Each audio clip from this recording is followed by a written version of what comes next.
Selamat pagi anak ibu. Nah, hari ini kita kembali belajar tematik. Nah, ini kita sudah masuk tema 3 ya, tentang makanan sehat. Nah, kemarin ibu sudah menyuruh anak-anak ibu untuk mengerjakan 3 soal. Nah, ini soalnya kita bahas ya anakku. Nah, coba perhatikan soal yang pertama.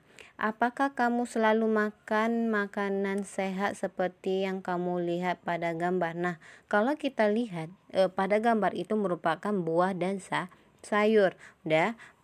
Sekarang ibu tanya, apakah anak ibu semuanya suka makan buah atau sayur?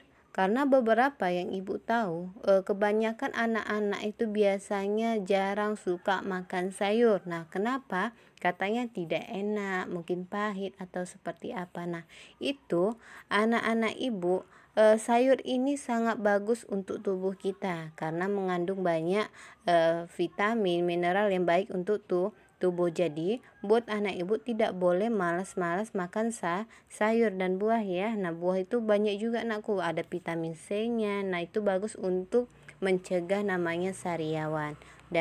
Yang kedua, sebutkan contoh-contoh makanan yang menurutmu sehat. Nah, contoh-contoh makanan yang menurutmu sehat. Pernah dengar kata 4 sehat 5 sempurna? Nah, ini ibu ada gambarnya ya.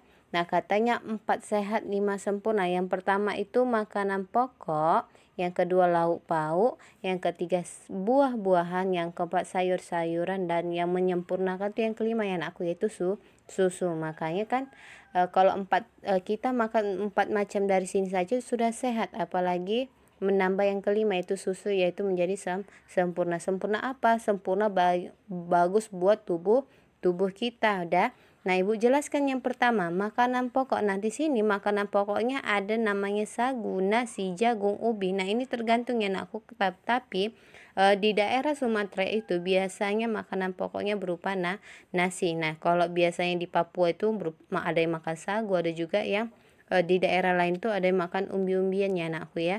Nah, makanan pokok ini dia banyak mengandung namanya karbohidrat. Karbohidrat itu apa fungsinya? Nah, karbohidrat itu jika kita makan diproses oleh tubuh itu menghasilkan energi. Jadi buat anak ibu yang malas makan makanan pokok ini, itu bisa mengakibatkan tubuhnya lemas. Kenapa? Karena tidak ada yang masuk, jadi sehingga tidak ada yang mengubahnya menjadi energi. Yang kedua namanya lauk pauk. Nah, lauk pauknya di sini nakku ada ayam, daging, ikan, telur. Nah, itu berupa protein dari hewan ya nakku. Nah, kenapa? Karena lauk pauk ini mengandung banyak protein ya. Sedangkan tempe, tahu itu protein dari nabati ya, atau tumbuhan ya. Nah, yang ketiga buah-buahan. Nah, buah-buahan ini sering kita temui ya nakku. Udah. Nah, buah-buahan ini banyak juga khasiatnya, yaitu vitamin. Nah, beberapa buah-buahan itu juga bagus untuk sistem pencernaan. Nah, misalnya itu pepaya anakku ya. Jadi kalau buat anak ibu yang susah BAB-nya, nah itu dengan memakan buah pepaya itu bisa memperlancar BAB. Nah, yang keempat itu sayur-sayuran. Nah, sayur-sayuran itu juga gitu nakku, banyak mengandung vitamin, mineral yang bagus untuk tubuh. Misalnya wortel. Nah, wortel itu baik untuk mata ya. Nah, yang kelima namanya susu. Nah, kata ibu bilang tadi kan penyempurna. Jadi 4 sehat 5 sempurna. Jadi ketika kita menyempurnakan dengan minum susu itu, apa yang terkandung dalam susu? Nah, yang terkandung dalam susu itu adalah kalsium dan fosfor. Nah, kalsium dan fosfor itu bagus banget untuk tubuh kita ya anakku, yaitu untuk tulang. Nah, itu dengan minum susu itu bisa tulang-tulang kita itu tidak mengalami kropos atau osteoporosis ya anakku ya, atau kerapuhan tulang. Nah, itulah bagusnya susu ini untuk mengisi tulang kita itu supaya tetap bagus ya anakku ya, tidak kropos ya, tidak mudah kropos. Nah, itu dia ya. Udah.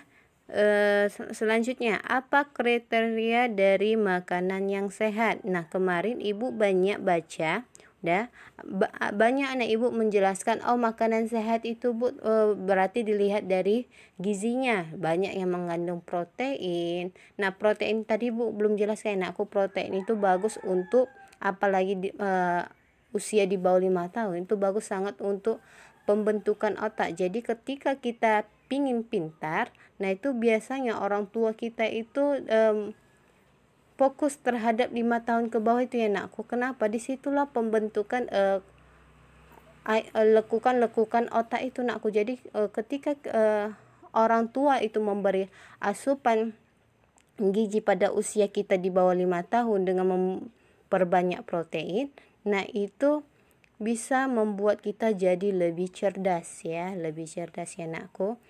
Udah. Nah, apa tadi katanya? Apa kriteria dari makanan yang sehat? Nah, tadi banyak anak ibu yang menjelaskan dia mengandung protein, Bu. Ada yang mengandung karbohidrat, ada yang mengandung mineral, vitamin. Nah, itu benar. Dah, tetapi kenapa ada anak ibu yang tidak ibu buat nilainya 100? Karena ada satu kata kunci yang ibu kurang tertarik memberinya nilai 100, yaitu kata bersih atau higienis dan segar. Jadi makanan itu nakku bergizi pun kalau tidak bersih juga tidak baik untuk tubuh. Makanya ketika kita makan itu jangan sampai makanan itu dalam keadaan terbuka. Nah, itu yang ibu takutkan, dalam keadaan terbuka makanan kita itu bisa saja dihinggapi lalat. Nah, lalat itu kan nakku makhluk yang suka dengan tempat-tempat yang kotor. Jadi ketika lalat itu hinggap ke makanan kita, itu bisa menyebabkan perut kita sakit ya. Jadi paham ya anak ibu ya, kenapa jawaban nomor 3 itu banyak yang membuat ibu memberi nilainya 90, karena kurang di situ saja, yaitu bersih atau higienis dan segar. Nah, seperti itu juga jika makanan juga nggak segar, itu kandungan nutrisinya, kandungan gizinya juga akan menurun ya. Nah, ini sedikit informasi dari ibu. Nah, coba perhatikan ini ya nakku. Nah, katanya lama waktu makanan dicerna. Yang pertama air. Nah, air ini nakku tidak diproses oleh tubuh. Jadi ketika kita minum itu langsung saja maksudnya bukan tidak diproses oleh tubuh, tidak begitu lama diproses tubuh, karena tidak sampai 1 menit ya kan anakku. Itu dia hanya jalan melalui mulut, kerongkongan ya, lambung, usus besar, usus halus, dan nanti yang terakhir itu rektum dan anus ya. Nah, itulah untuk air. Nah, itu dia langsung nakku, tidak diproses begitu lama. Nah, kalau ayam itu dia memakan 120 menit atau sekitar 2 jam. Kalau buah itu 15 sampai 30 menit. Kalau kacang dan daging itu 180 menit. Nah, ini memakan 3 jam.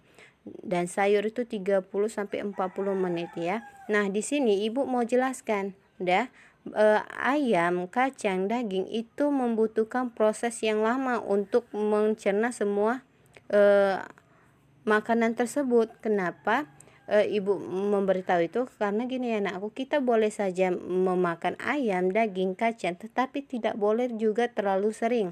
Kenapa? Karena di situ bisa mengakibatkan pencernaan kita itu menjadi cepat lelah ya, karena ini memprosesnya itu begitu lama anakku. Makanya lebih bagus kita memperbanyak makan buah dan sayur. Kenapa? Karena buah dan sayur itu dicerna lebih cepat, jadi sehingga organ-organ pencernaan kita itu tidak gampang lelah ya. Makanya bagi umat Islam maupun umat Kristiani itu pasti ada namanya puasa. Nah, puasa itu untuk apa? Untuk mengistirahatkan sistem pencernaan. Nah, kenapa mengistirahat sistem pencernaan? Karena kita sudah sering makan daging, ayam atau kacang yang begitu lama prosesnya untuk proses pencernaan ya. Nah, itulah dia. Makanya buat anak ibu, boleh kita makan ayam, daging, kacang boleh, karena di sini manfaatnya adalah kita mengambil proteinnya ya. Tetapi buat anak ibu juga harus tetap banyak makan buah dan sayur ya. Jadi paham ya anak ibu ya. Jadi itulah dia. Nah, hari ini aja dulu penyampaian ibu. Nanti ibu kasih tugasnya. Silahkan kalian kerjakan. Semangat belajar.